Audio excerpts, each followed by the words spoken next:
Hey, welcome to Integrated Preparedness. I'm Steve Smith. How are you all today? I'm going to ask a question today, and that is, do preppers actually want to die? I'll get into that in a minute, and I don't mean all preppers, obviously, but so many. And I'll tell you why I asked that. Welcome to everybody. Welcome to all the new people, all of our new subscribers, both on YouTube and on Patreon. I just put one up on Patreon about getting rid of problem people, and it was in response to a question that we got from one of our stone modders. If you're not with us on Patreon, the link is down below. I invite you to come on over. It's a great community. We deal with so much more over there than we were able to on YouTube. Plus, it's really getting to be an extremely active community with a lot of input on the community page, as well as in the comments from our patrons over there. There's some smart people. You'll learn a lot from them in addition to whatever you get from me. And as far as the Stonemont level, that's the level that people can directly ask me questions, can email me or message me, and I'll get back to them. It's not that I don't like to get back to other people. I just have too much now coming in that I can't get back to everybody. So that's what the Stonemont level allows, and that is people can, if when you send me a message or an email, put in your subject line Stonemont or Stonemodder or Stonemont level, whatever it is, and then as I'm clicking everything off, I'll stop there and I'll read that. And I'll either read it if you don't need me to get back with you, or if you're asking questions and want me to get back with you, then I can, or if you want me to answer a question in a video, then I can do that. And that's kind of what this is here. So welcome to all of you. How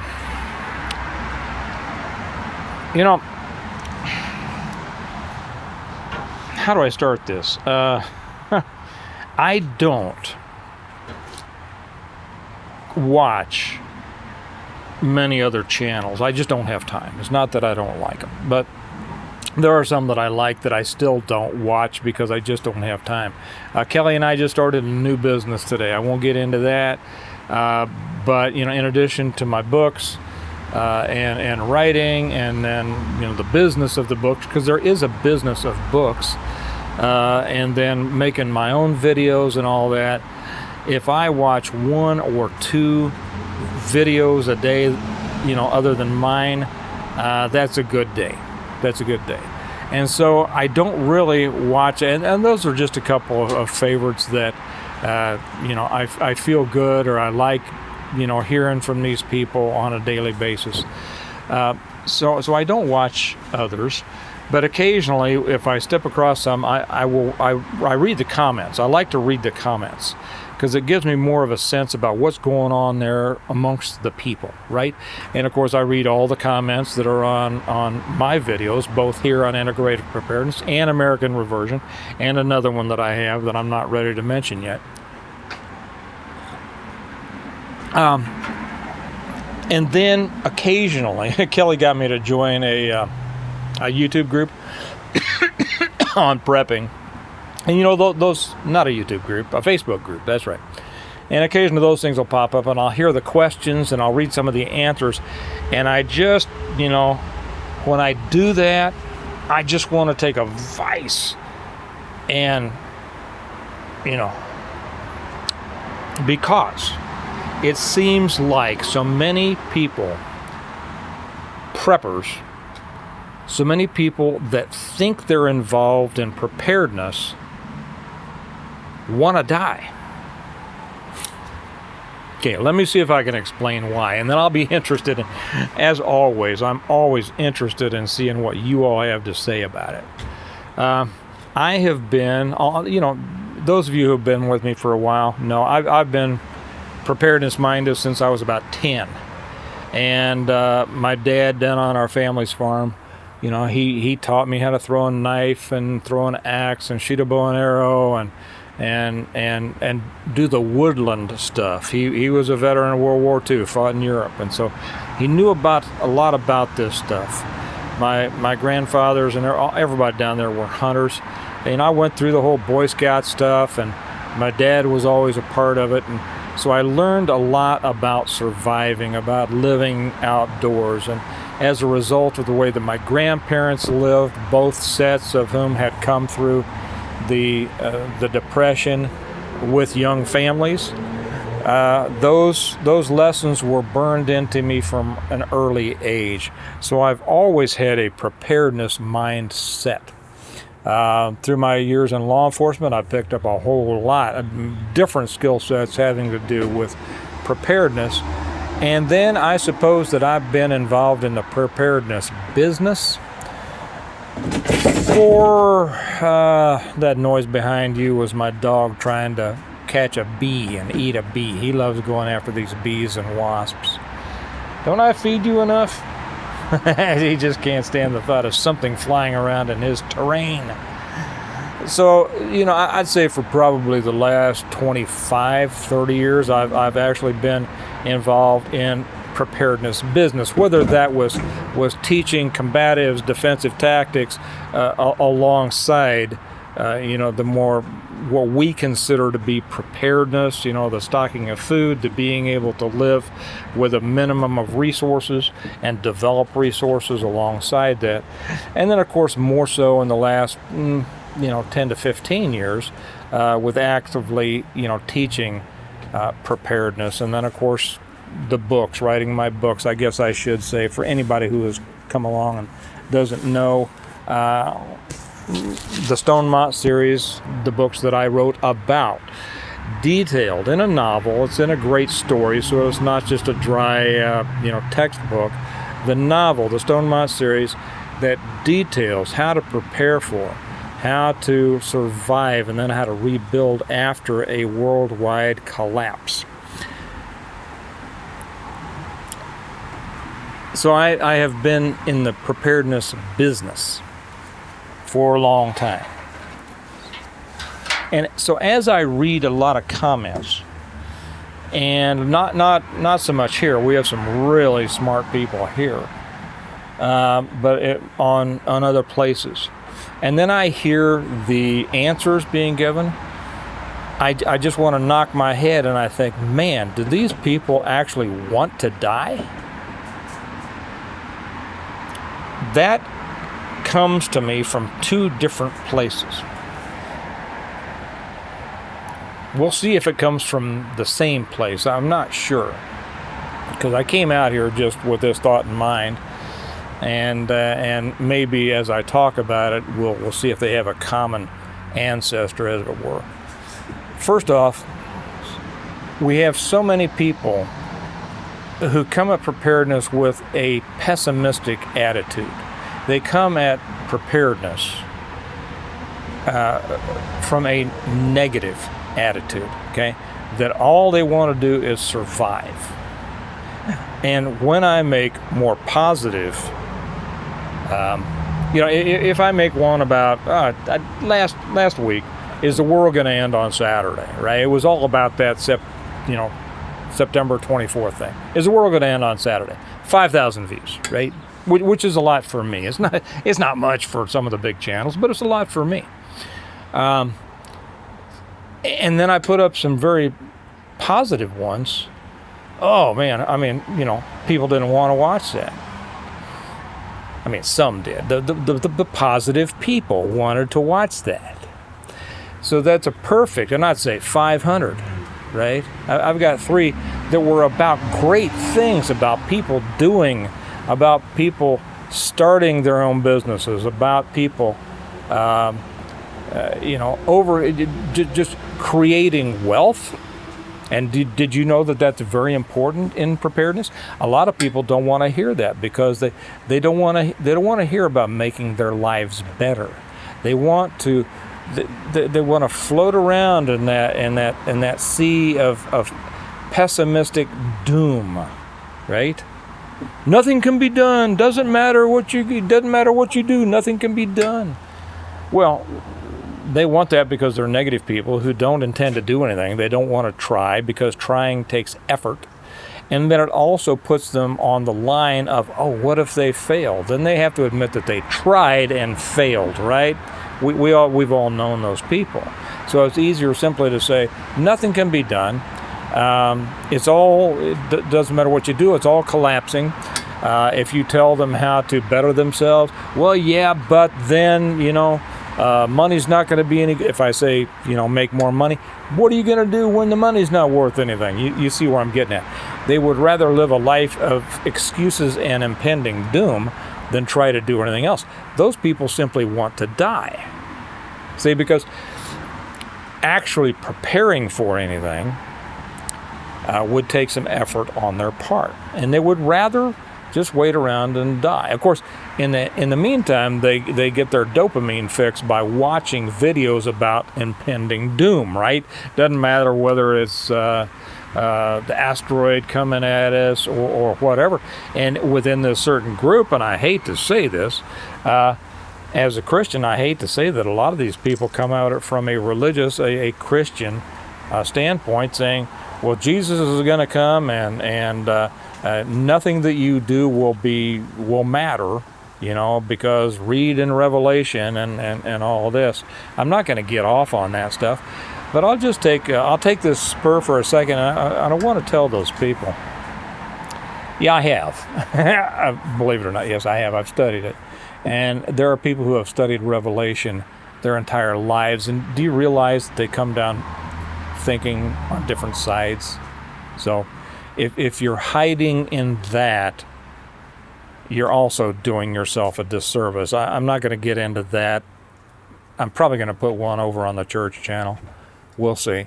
But that, again, is a way to abdicate responsibility. No responsibility. And then, so those are the ones that are kind of coming at it from the nothing you do matters. Okay. Now, why they like to continue to watch, fear porn and doomsday porn, I don't know. It must fulfill a need in them. I suppose I could sit around and think about it and do a deep dive into the psychology of that. I'm not sure that I want to, because I don't think that way. I'm a positive person. I prepare because, as it says on the, where did I put my glasses? There they are. Sometimes I need glasses to find my glasses. As it says on the back of my first book, Jim Wyatt had always said that if everything fell apart, he didn't want to just survive, he didn't want to notice. That's right. You see, that's how I prepare, and that's how I tell people that they should prepare. So let's take this second group over here, not the one who nothing you do matters, it's all going to collapse anyway, and say that the people that say, well, I'm prepared, but I'm prepared for, and then they give me a scenario, and it's really not prepared. They may have enough food for 3 months or 6 months. That means you're going to, if the big one hits, now you're prepared for some small problems. I would give that a new term. I don't know what I would give that. I'll have to think about it. That is not preparedness in my estimation. When I think of preparedness and what I suggest to people as preparedness is that you need to be self-sustaining. Now, what does that mean? That means you need to be able to provide for all of your needs, separate from those external, interrelated systems over which you have little or no control. That means power. That means food production. Okay, and in my books I talk about production of power, and no, that doesn't just mean generators. The thing that I have that I try to get people to understand is you have to think farther than 6 months down the road. You have to think total collapse of all systems. About what I write in here, it's a CME. It takes the entire world down. And do you think that's far-fetched? Scientists tell them it's a certainty. They don't know when, but it's a certainty. So I ask people, if you're not preparing for that, why not? Because it takes too much. It takes too much for most people to get their heads around. It takes money, it takes time, it takes forethought, it takes dedication, it takes realigning some parts of your current life in order to get ready for that. But if you're not totally prepared for that, you're not totally prepared. You are prepared to simply starve at a later time. You know, when I talk about storing food, which you should, and I suggest 7 years, that simply means that you're going to start starving to death at the end of that if you haven't used that time, or even are using this time, to prepare to provide, to grow all of your own food. And if you look at what's happening in the world today, and you don't understand that that's not just preferable, but necessary, then you haven't really connected those dots. You have to. And please, this is what I suggest. Learn to produce your own food. The purpose of your food stocks is to enable you to stay alive until you can provide and produce all of your own food. You see, that's the goal. That's the true goal of preparedness.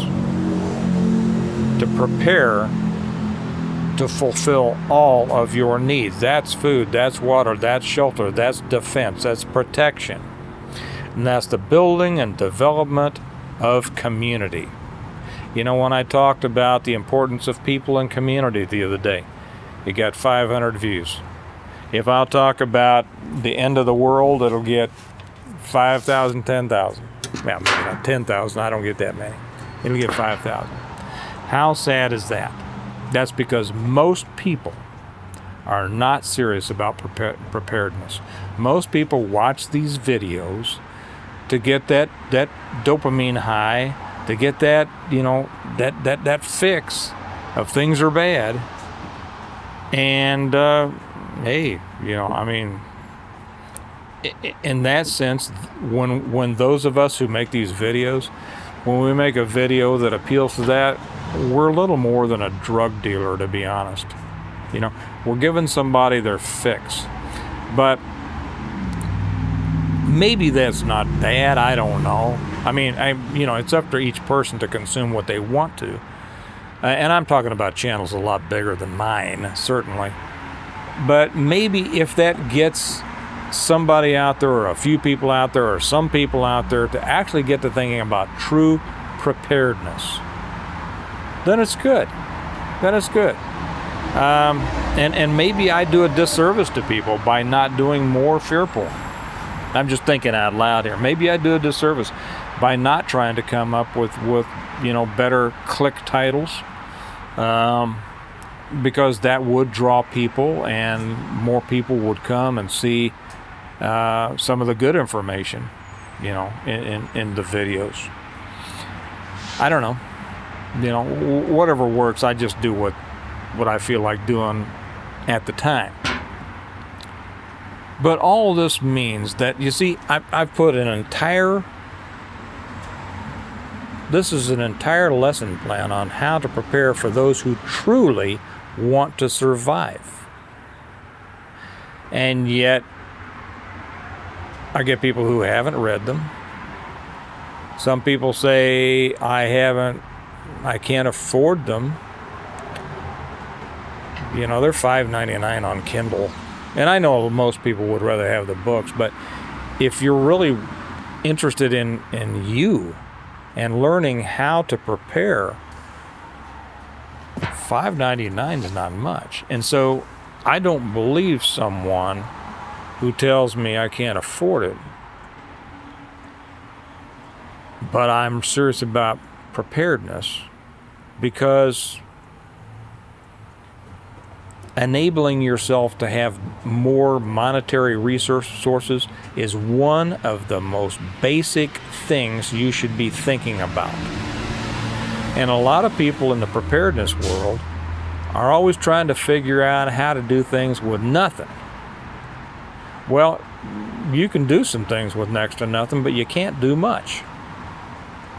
Being real honest, this is a world, it takes resources to develop resources. And money is nothing more than a resource. And whether you buy my books or not is not the point.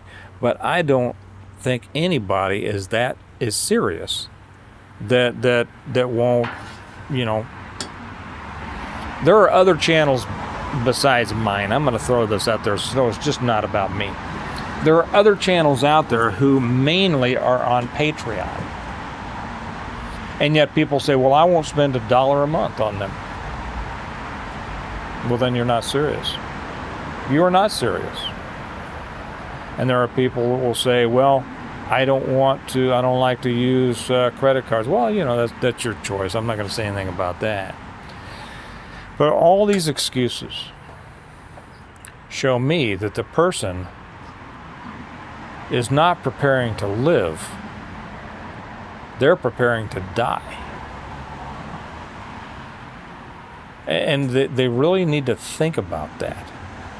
You're not preparing to live. And if anybody out there just said, I'm not preparing to die, well, it doesn't sound to me like you're preparing to live. And that's what I want everybody to think about. How do you better your situation? You should be thinking about bettering your situation every day. Everything you do can be applied to bettering your situation in life. I think a lot of you all do. I think a lot of you better yourselves. I mean, I read your comments, and I've come to know some of you. Well, just recently, I've met, a good number of our, not just patrons, but subscribers on YouTube. And they've told me what they do to prepare. And they've told me about some of their challenges, but they're trying.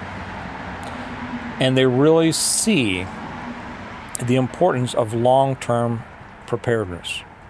And maybe I should stick this in there, because when I think preparedness, I always think long-term. If you're not thinking long-term, you're not really thinking you're not thinking true preparedness, because you're not thinking true self-reliance, true self-sufficiency. Does that make sense? You're just thinking about postponing your death. Anyway, I've probably said enough to make it clear what my thoughts are on this. And I'm really interested to hear what you all have to say about it. But what I don't want to hear, this is for anybody who's just, kind of floating by, who doesn't know me or my channel. I don't want to hear excuses.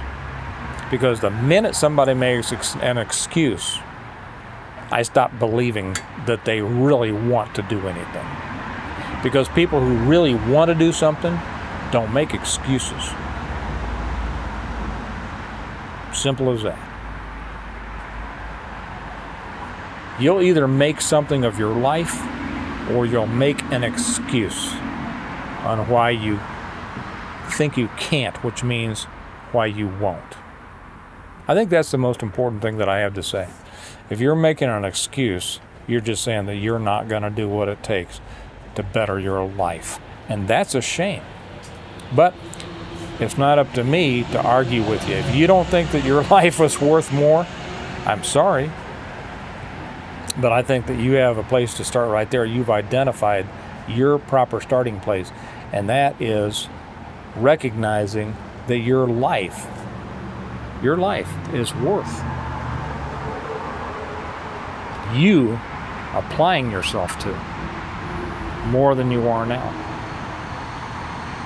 So, I'm going to stop here because I have to go do something that's going to positively affect my life.